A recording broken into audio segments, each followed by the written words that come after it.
I've brought with me an illustration here that's marked Exhibit 2, Plans Exhibit 2 to your deposition.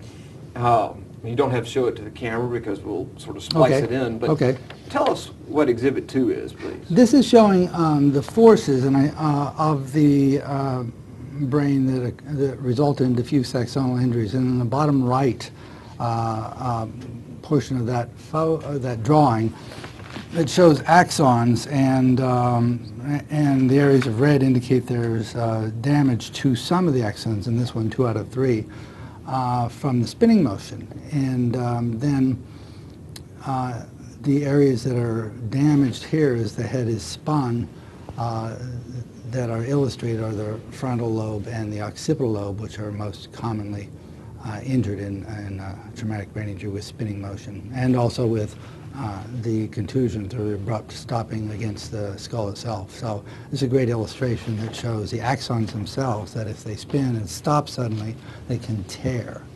You mentioned the frontal lobe and the occipital lobe, and just to make sure I understand what we're talking about, is there's sort of a red spot in that photo on the left side near the front of the person's right. head. Is that the frontal that's the lobe? frontal, right, and then the back is the occipital. Back is the occipital lobe. Right. And you mentioned axons.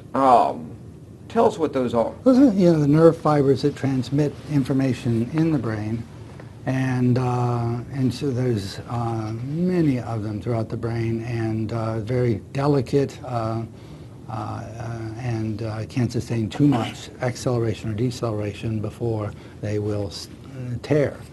And so, so that's the critical component of the functioning brain.